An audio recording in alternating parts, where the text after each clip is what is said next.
আলোর উৎসব বা আনন্দের উৎসব কালীপুজো, কিন্তু সেই উৎসবই যেন দুঃখে না পরিণত হয়। কারণ একটাই, বাজি।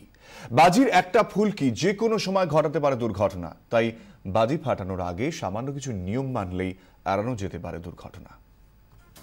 ফুলঝুরি, চরকি, রং মশাল কিংবা তুবড়ি, বাজি বাজারে চিরাচরিত এইসব বাজির সঙ্গে প্রতিদিনই জুটছে আরও নানা বাজি। আর সেই সব বাজি ফাটানোর ক্ষেত্রে সবচেয়ে বেশি উৎসাহী যারা, তারা আপনার আমার বাড়ির ছোটরা। তাই বাজি ফাটানোর আগে নিতেই হবে কিছু সাবধানতা। বাজির ওপর মুখ নিয়ে গিয়ে কখনোই আগুন দেওয়া যাবে না। প্রয়োজনে লম্বা লাঠি ব্যবহার করে বাজিতে আগুন ধরাতে হবে। যে কোনো বাজি থেকে সবসময় 5 থেকে 6 ফুট দূরত্ব বজায় রাখতে হবে।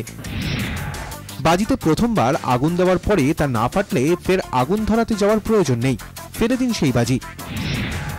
যাদের ধুলো থেকে সমস্যা হয় তারা নাকে মাস্ক বা পাতলা সুতির কাপড় জড়িয়ে বাজি ফাটান। বাজি ফাটানোর পরে তা অবশ্যই জলে দিন, অথবা তার উপর বালি চাপা দিন।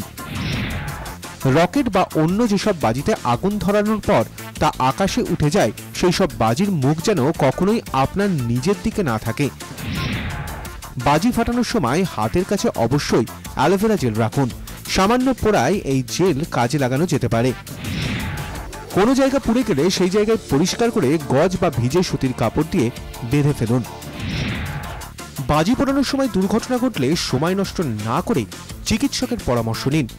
ফার্স্ট বান যদি হয় বা সেকেন্ড বান যদি হয়, যাই হোক, প্রথম স্টাইপ হচ্ছে নর্মাল স্যালাইন দিয়ে ধুয়ে দাও, বা না থাকলে ঠান্ডা জল দাও মিনিমাম 20 মিনিট।